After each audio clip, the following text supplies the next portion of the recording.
The massive alien ship floated in the darkness of space like a metal mountain. Its hull stretched for miles in every direction, covered in strange blue lights that pulsed like a heartbeat. Inside the ship's command center, Admiral Kexthara stood. Before a giant viewing screen that showed the stars ahead, the alien commander was tall and thin, with 4 arms and skin that looked like gray metal. His eyes glowed red in the dim light of the bridge. Around him, dozens of other alien officers worked at their stations, their claws clicking against the control panels. "Report," Admiral Kexthara said, his voice deep and cold. Commander Veltar stepped forward. He was shorter than the Admiral, but just as frightening, with sharp teeth that showed when he spoke. "My lord, we have reached the edge of the target system. Long-range scans show a single habitable world, 3rd planet from the star. And the inhabitants?" the Admiral asked. "They call themselves humans, sir. Bipedal creatures, no natural weapons or armor. They lack faster-than-light travel and appear to be divided into competing factions. Intelligence suggests they are primitive and weak." Admiral Kexthara made a sound that might have been laughter. "Humans, another legend, the conquered species. Whisper about. They say humans are different, that they never surrender, foolish tales to frighten children." The bridge crew turned to look at their commander. Many of them had heard the same stories. Across the galaxy, in the dark corners of slave colonies and conquered worlds, some spoke of a mythical species that would never bow to any master. The stories claimed these humans would fight to the last breath, that they valued freedom more than life itself. "Sir," Commander Veltar said carefully, "should we be concerned about these reports?" "Concerned?" The Admiral's red eyes flashed brighter. "We have conquered 47 star systems. We have brought 63 species under our control. Every single one of them surrendered when they saw our power. These humans will be no different." Far across the galaxy, on the 3rd planet from a yellow star, the morning sun rose over the blue oceans of Earth. In an underground facility buried deep beneath the Rocky Mountains, Lieutenant Colonel Jack Morrison sat at his desk reading reports that made no sense. "Sir, you need to see this," Sergeant Danny Walsh said as he entered the office. He was a young man with short brown hair and worried eyes. "The deep space monitoring stations are picking up something strange." Jack looked up from his papers. He was a tall man with gray hair and tired eyes, the kind that came from too many years of military service. "What kind of strange?" "Energy signatures, sir. Moving toward our solar system. Dr. Hamilton says she's never seen anything like them." Jack felt a cold feeling in his stomach. "Where is Dr. Hamilton now?" "In the analysis lab, sir. She's been working on this all night." Jack stood up and followed Danny through the corridors of the facility. They passed dozens of men and women in military uniforms, all looking busy and worried. The underground base was home to Earth's most advanced space monitoring equipment, designed to watch for threats that most people never imagined could exist. Dr. Lisa Hamilton was bent over a computer screen when they entered the lab. She was a small woman with dark hair pulled back in a tight bun, wearing a white lab coat over her military uniform. Her fingers moved quickly across the keyboard as numbers and charts filled the screen. "Doctor," Jack said, "I need to know what we're dealing with." Lisa looked up at him with tired eyes. "Colonel, I've been analyzing the data for 12 hours straight. What we're seeing is impossible, but the readings are clear. There are approximately 300 large objects moving through space toward our solar system." "Objects?" Jack asked. "What kind of objects?" "Based on their size and energy output, they appear to be spacecraft. Very large spacecraft, sir. Some of them are over 10 miles long." The room fell silent. Danny stared at the screen, his mouth open. Jack felt the world shift around him as he realized what this meant. "How long until they reach us?" Jack asked. "At their current speed, approximately 72 hours until they enter our outer solar system," Lisa said. "Sir, there's something else. The energy signatures match no known human technology. These aren't ours." Jack nodded slowly. "Have you informed Washington?" "Yes, sir. I sent the initial report 6 hours ago. They're calling it a false alarm." False alarm? Danny asked. How can 300 alien ships be a false alarm? Because, Jack said quietly, nobody wants to believe it's real. Meanwhile, in orbit around Earth, Captain Ryan Foster floated in the command module of the experimental spacecraft New Horizon. The ship was humanity's most advanced vessel, designed to test new propulsion systems and explore the outer solar system. It was small compared to the alien fleet heading toward Earth, but it was fast and equipped with the best sensors humans had ever built. Captain, Engineer Katie Brooks called from her station. I'm getting some weird readings on the long-range sensors. Ryan pushed himself over to her console. Katie was a brilliant young woman who had helped design many of the ship's systems.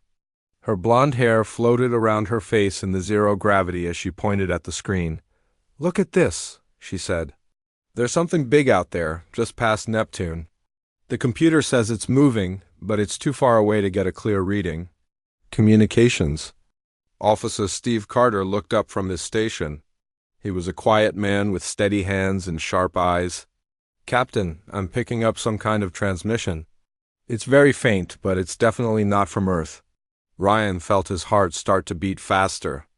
Put it through the speakers. The bridge filled with a low humming sound, mixed with what sounded like voices speaking in a language no human had ever heard. The sound was alien and frightening, like nothing that had ever come from Earth. Katie, Ryan said, I need you to plot a course to the outer system, maximum speed. Sir, that will take us way beyond our approved mission parameters, Katie said. I know, Ryan replied. But if there's something out there, we need to know what it is before it gets here. As the New Horizon began its journey toward the unknown, Admiral Kexthara stood on the bridge of his flagship, watching the small blue planet grow larger on his screens.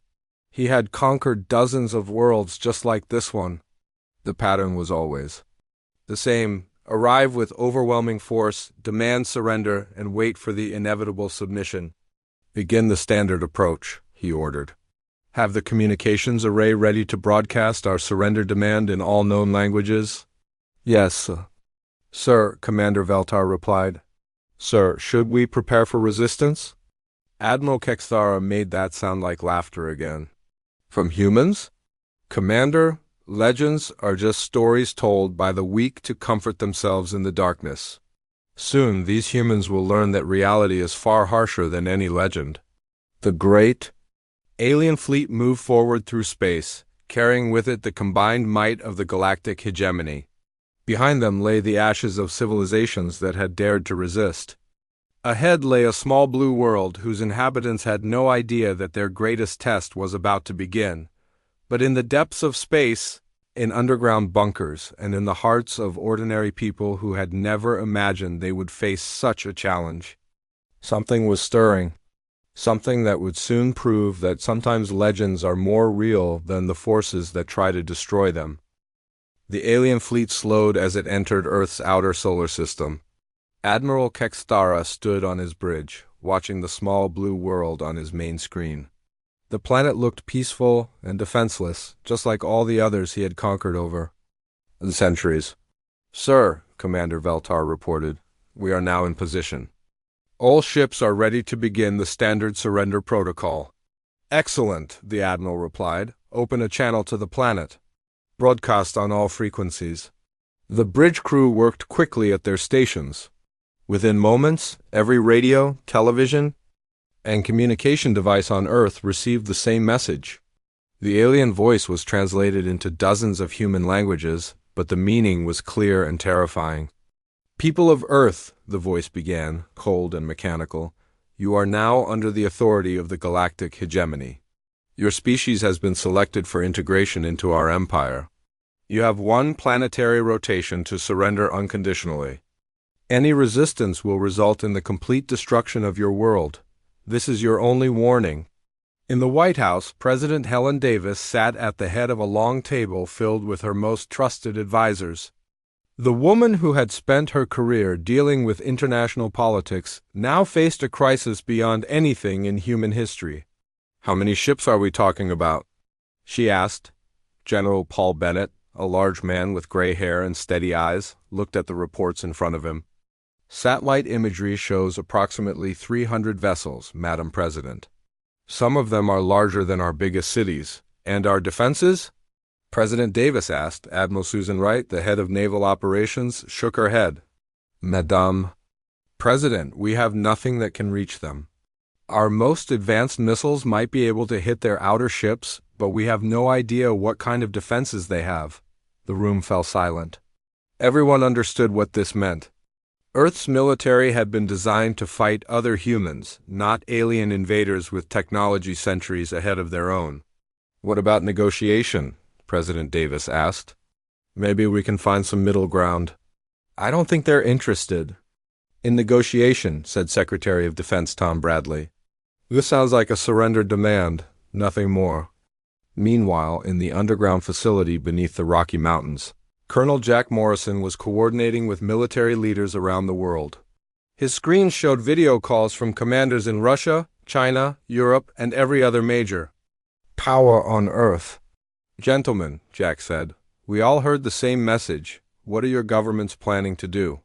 Russian Commander Alexei Petrov was a tough-looking man with scars on his face from old battles. My president has ordered full mobilization. We will not surrender to aliens any more than we would surrender to human invaders. Chinese Admiral Wei Shun nodded in agreement. Our forces are preparing for defensive operations. We believe resistance is possible if we coordinate our efforts. European Space Defense Director Marie Dubois, a sharp-eyed woman with gray hair, spoke next. Our analysis suggests the aliens expect easy victory. They may not be prepared for unified resistance. Then we're all in agreement, Jack said. We fight. Dr. Lisa Hamilton had been working without sleep for 36 hours straight. Her lab was filled with computer screens showing data from every sensor on Earth and in space. She had been analyzing the alien ships, looking for any weakness that might help humanity survive. Doctor, her assistant Dr. Robert Kim said as he entered. The lab, I've been running comparisons on the alien energy signatures. I think I've found something interesting. Lisa looked up from her screen. What kind of something? The ships are powerful, but they're not using their weapons, Robert said.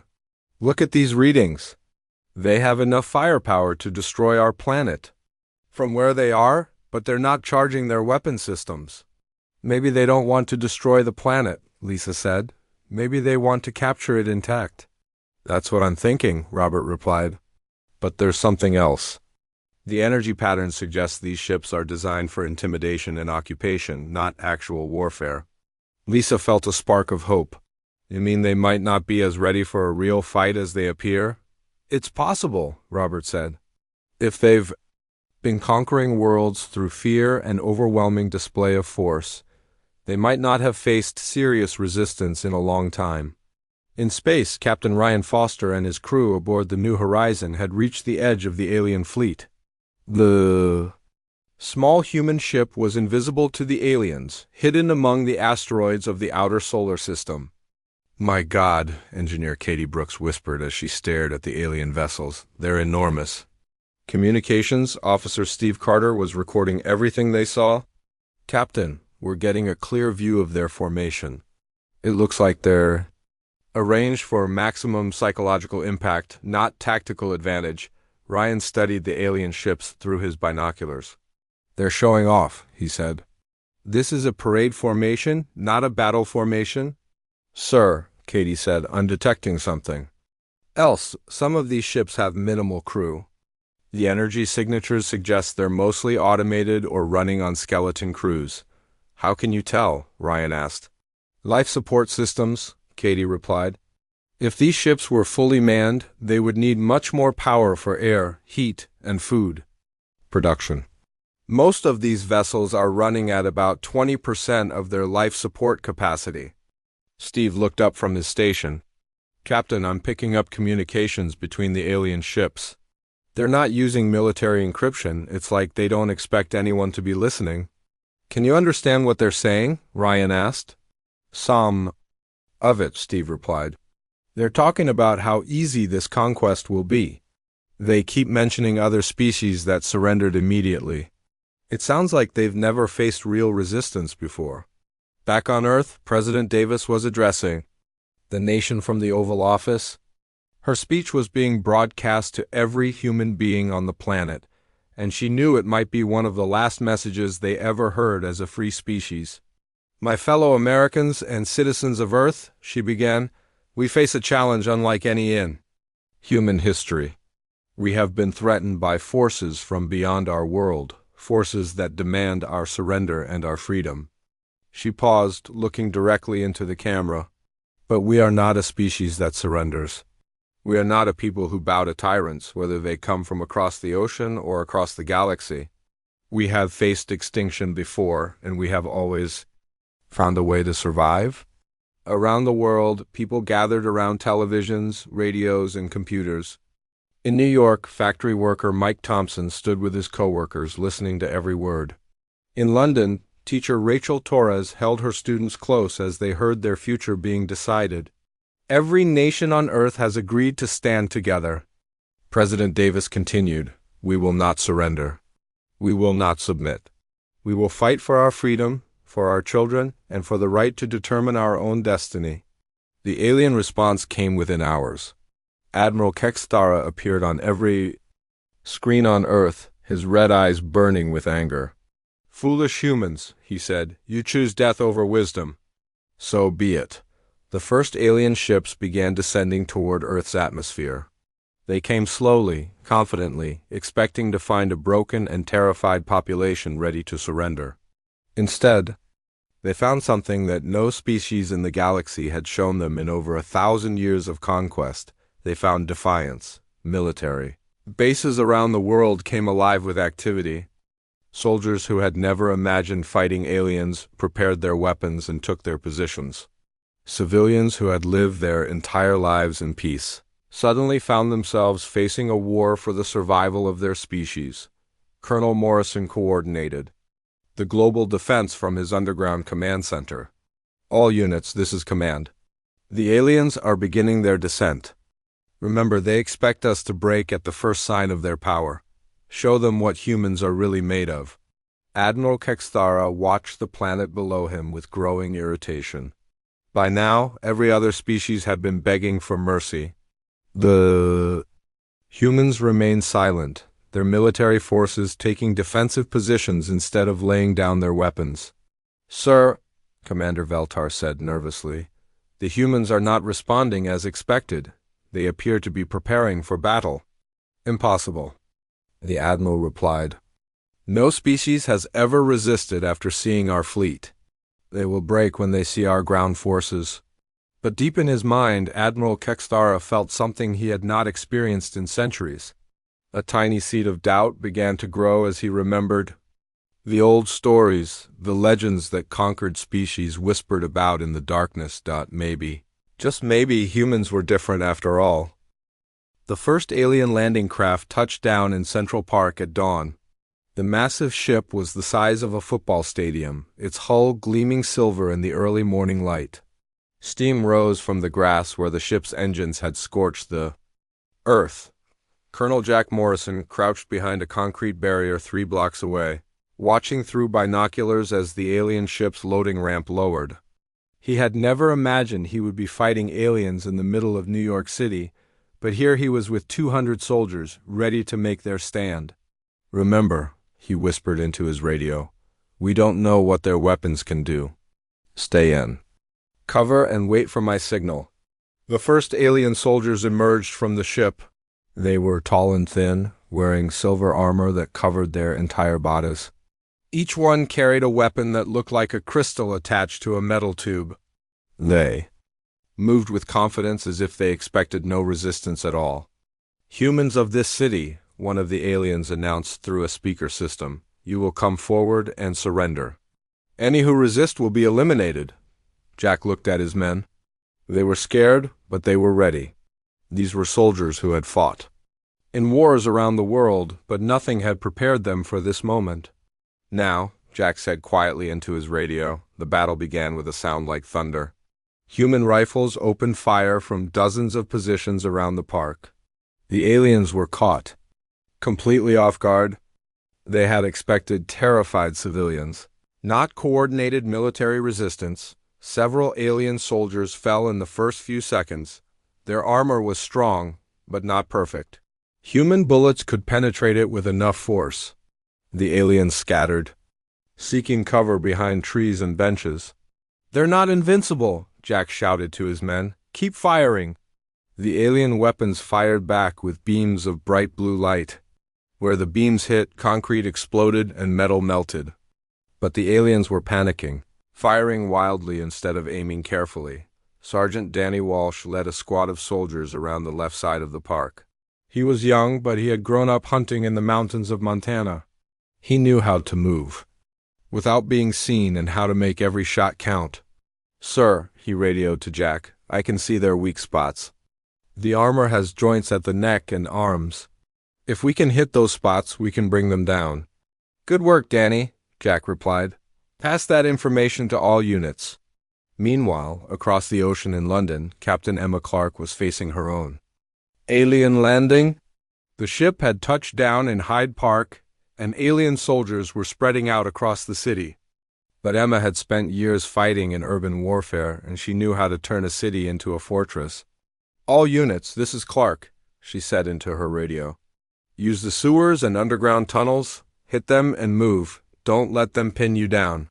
Her soldiers disappeared into the subway system, emerging at different points to attack the aliens before vanishing again. The aliens had superior weapons, but they didn't understand human tactics. They were used to fighting in open space, not in the maze of streets and buildings that made up a human city. In Tokyo, Marine Lieutenant Ashley Greene was leading a different kind of fight. The aliens had landed near the port, expecting to capture the city's industrial facilities. Instead, they found themselves facing soldiers who used the city's own infrastructure against them. "They can't hit what they can't see," Ashley told her men as they moved through the factory district. "Use the smoke from the factories. Use the maze of pipes and machinery. Make them afraid of every shadow." The aliens were learning that humans were unlike any enemy they had faced. Other species fought in organized formations, following predictable patterns.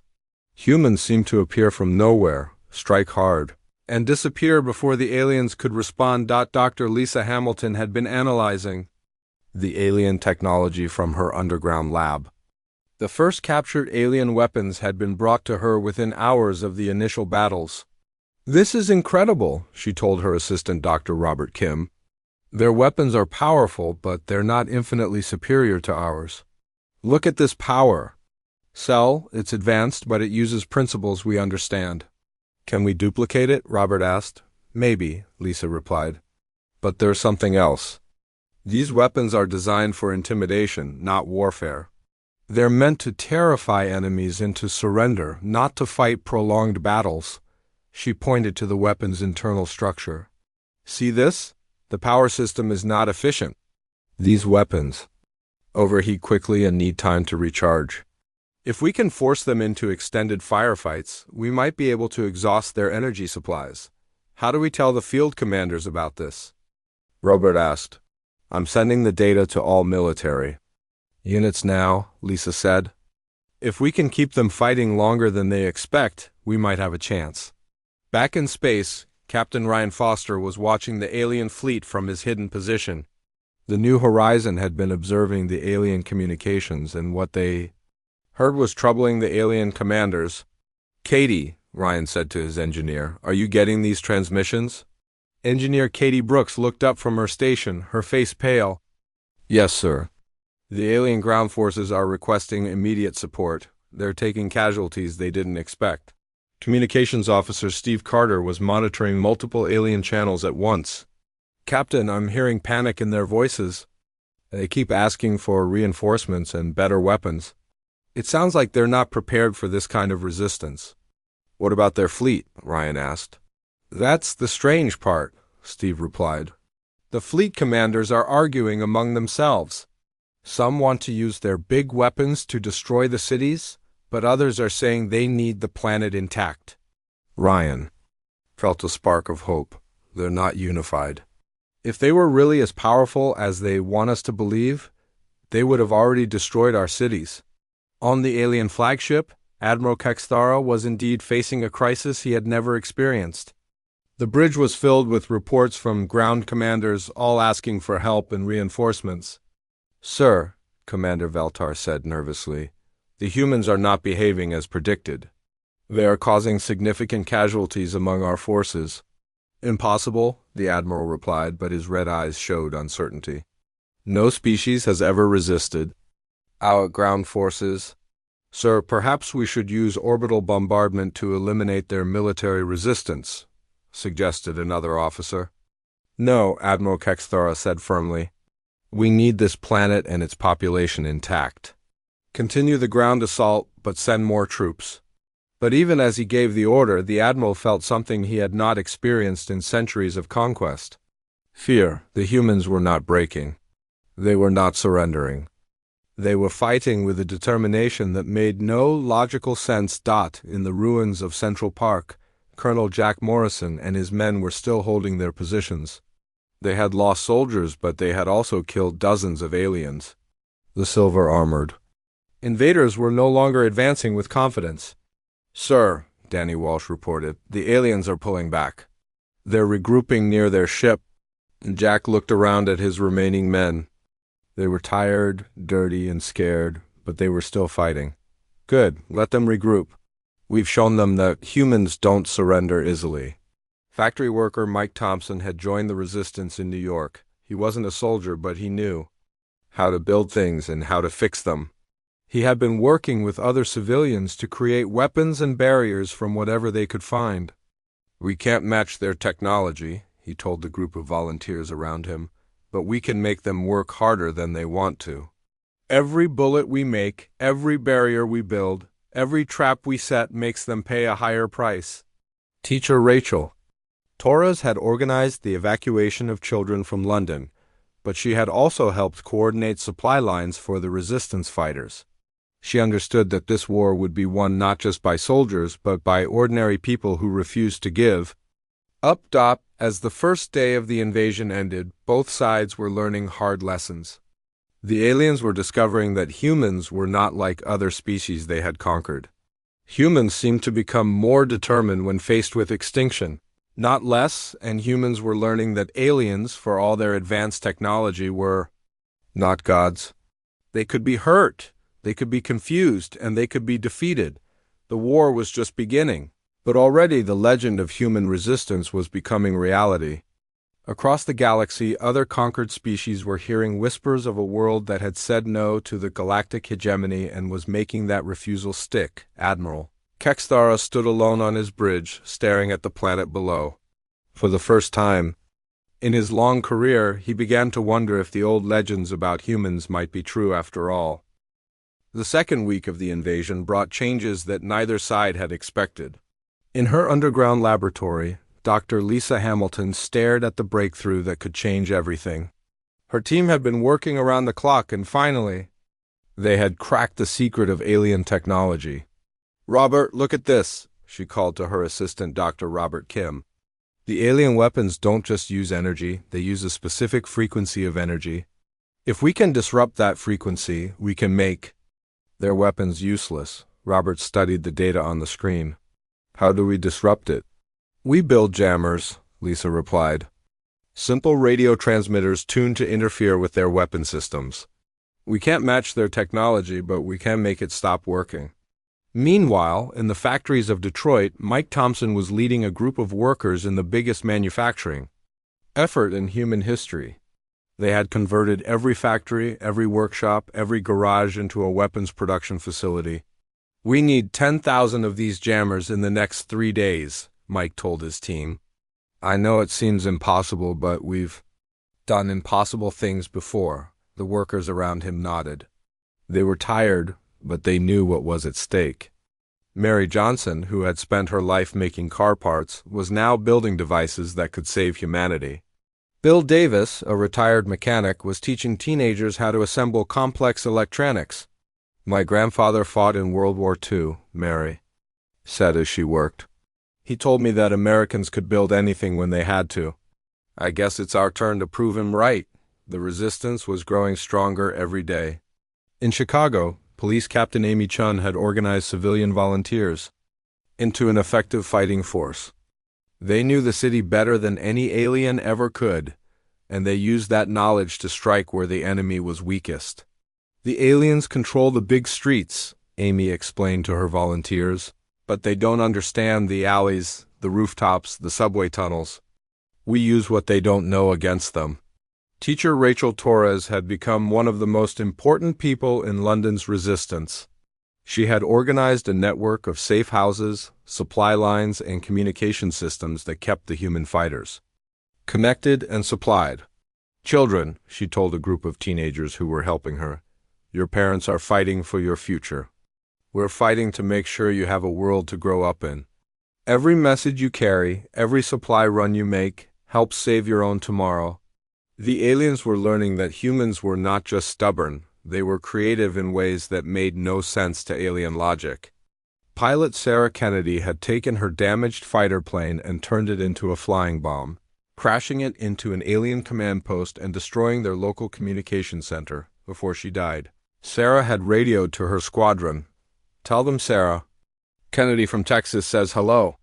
Her sacrifice had saved hundreds of human lives and crippled alien operations in the entire region. Stories like Sarah's were spreading across the world. The aliens had never faced an enemy that would sacrifice individual lives for the greater good. Most species they conquered were willing to trade freedom for safety, but humans seemed to value freedom more than life itself. Captain Ryan Foster and his crew aboard the New Horizon had been conducting secret missions against the alien fleet. They had discovered that some of the alien ships were barely defended, designed more for show than for war. "Katie," Ryan said to his engineer, "can we get close enough to that command ship to plant explosives?" Engineer Katie Brooks studied the alien vessel through her instruments. "It's risky, but possible. The ship has blind spots in its sensor coverage. We could approach from below and dock with their hull." Communications Officer Steve Carter looked up from his station. "Captain, I've been monitoring their communications. That ship coordinates the attacks on Earth's surface. If we can disable it, we might be able to disrupt their entire ground operation." "Then we're going in," Ryan decided. "Prepare the boarding equipment." The mission was more dangerous than anything they had attempted before. The New Horizon approached the alien command ship through the darkness of space, moving slowly to avoid detection. When they reached the alien hull, Ryan and his team put on spacesuits and began cutting through the metal with laser torches. Inside the alien ship, they found corridors filled with strange machines and alien crew members who had never expected to face human soldiers. The fighting was fierce but brief. The aliens were not prepared for combat inside their own vessels. Sergeant Nick Parker led the assault team through the ship's corridors. He was a tough soldier who had fought in 3 wars, but nothing had prepared him for fighting aliens in zero gravity inside a spaceship. "Keep moving," he told his team. "We need to reach their command center before they can call for help."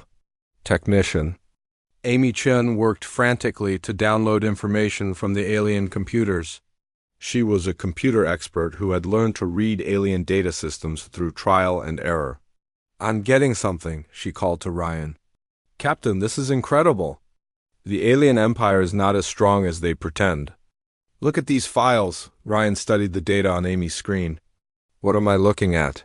"Sir, the galactic hegemony is held together by fear, not loyalty. Most of their member species are slaves, not allies. And there are resistance movements on dozens of worlds. Are you saying other species are fighting back?" Ryan asked. "Yes, sir. Small groups, hidden rebels, but they're out there, and they're all waiting for something to inspire them." The information was more valuable than any weapon. When they transmitted it back to Earth, military commanders around the world began to understand that humanity was not alone in their fight against the aliens. Admiral Kexthara was growing more frustrated every day. His ground forces were taking heavy casualties, and now one of his command ships had been captured by humans. The small blue planet that should have surrendered within hours was still fighting after 2 weeks. "Sir," Commander Veltar reported, "we are receiving communications from other worlds in the Empire. Some are asking about our progress here." "What kind of questions?" the Admiral asked. They want to know why the conquest is taking so long. Veltar replied nervously. Word is spreading that humans are still resisting. Admiral Kexthara felt a chill run through his body. If other species learned that humans could successfully resist the hegemony, it might inspire them to rebel as well. Double our ground forces, he ordered. I want this planet conquered immediately. But even as he gave the order, the Admiral knew it might be too late. The legend of human resistance was already spreading across the galaxy. On a distant world called Delton Prime, Ambassador Yelanara was meeting secretly with other leaders of conquered species. The Deltons were a peaceful people who had surrendered to the hegemony centuries ago, but they had never forgotten their desire for freedom. The humans are still fighting, Yelanara told the group. For 2 weeks they have held off the entire hegemony fleet. If they can do it, maybe we can too. But what can we do? Asked Krexti war leader Zundar. We have no weapons, no ships. We have something more valuable, Yelanara replied. We have information. We know the hegemony's weaknesses, their supply lines, their communication codes. We can help the humans. And they can help us. The secret alliance began that night.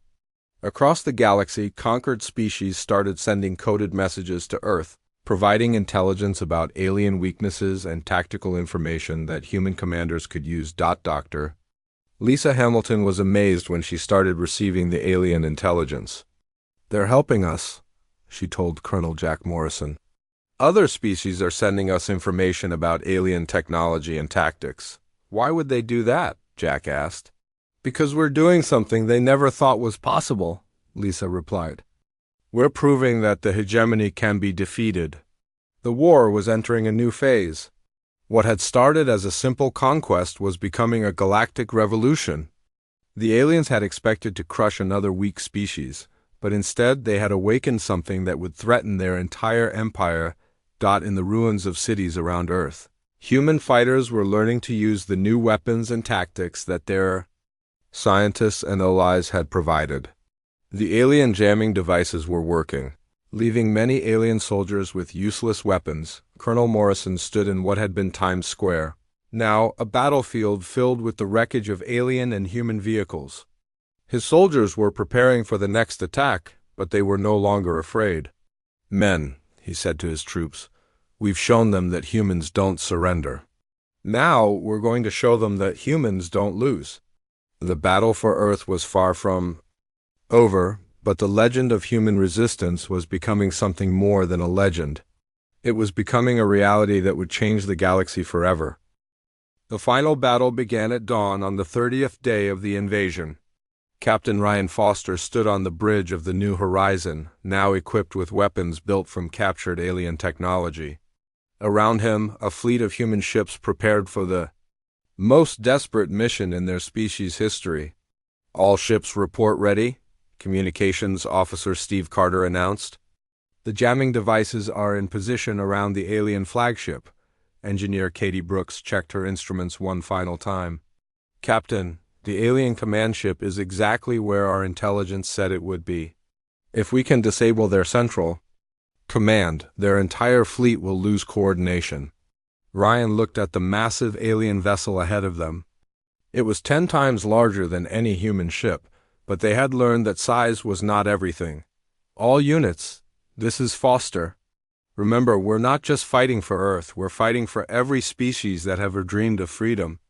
On the surface of Earth, Colonel Jack Morrison coordinated the final ground assault.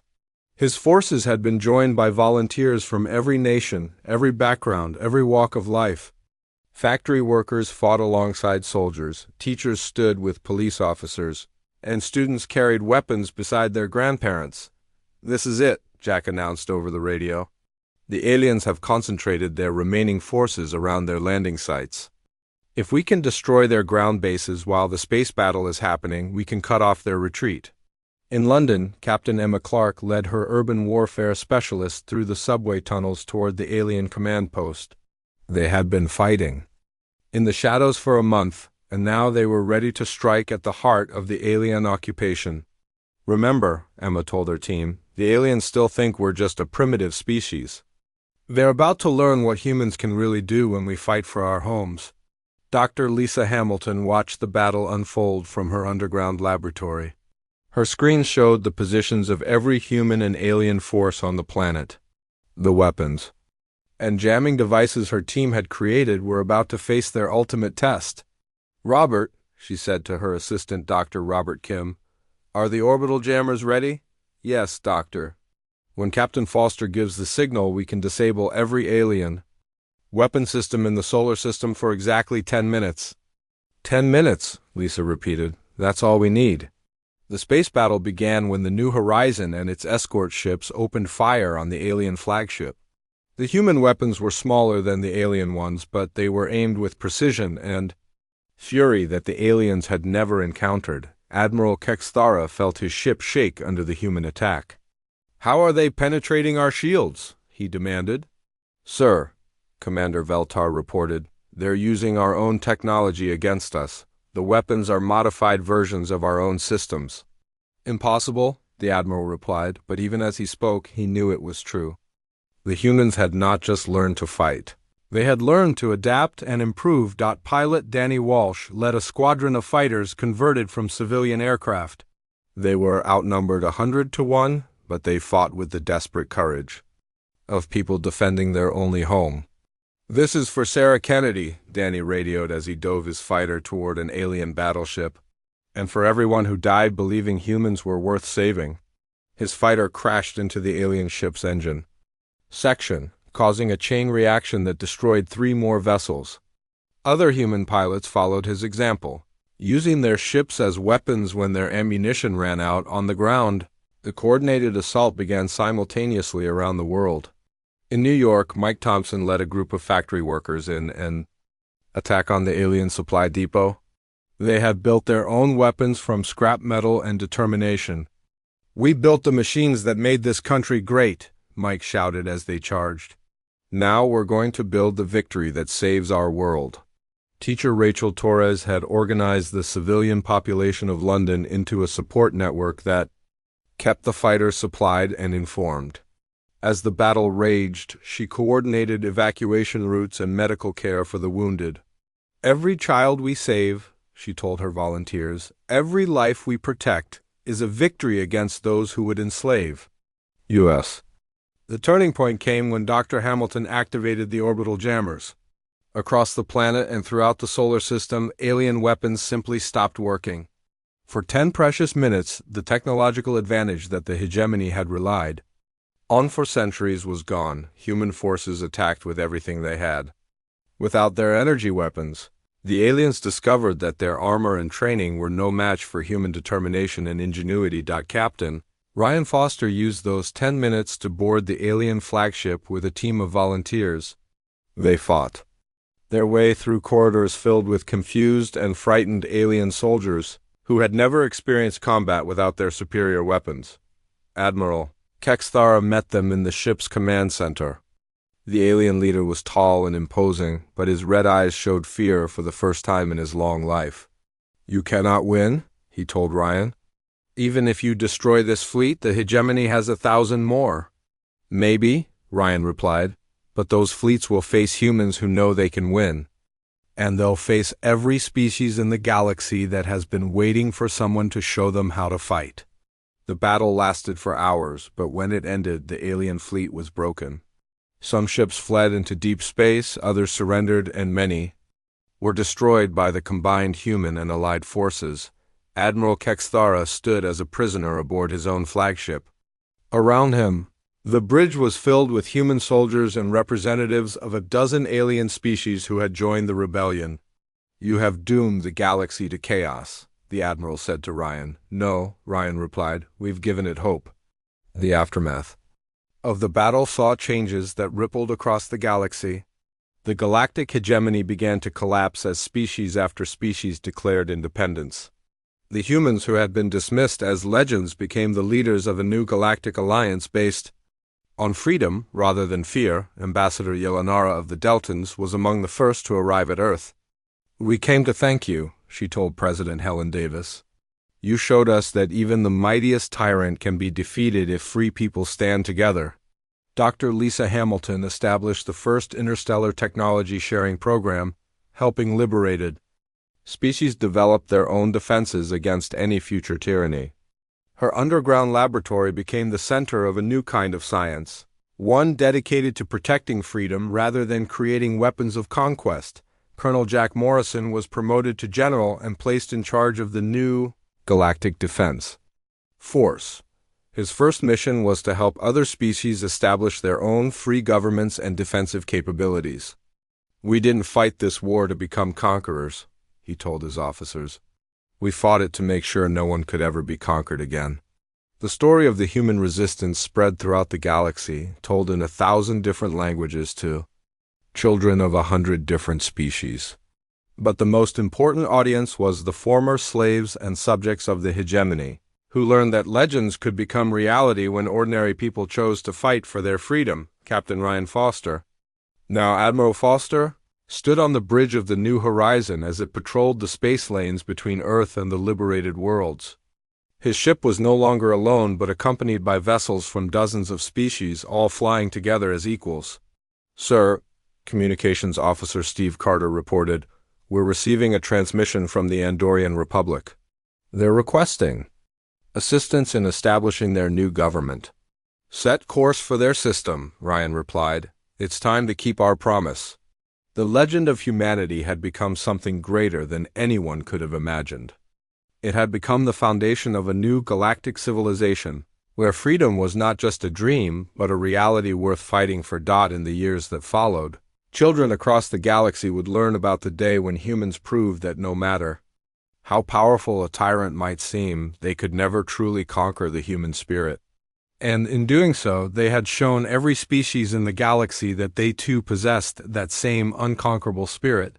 The war was over, but the legend of human courage would live forever among the stars.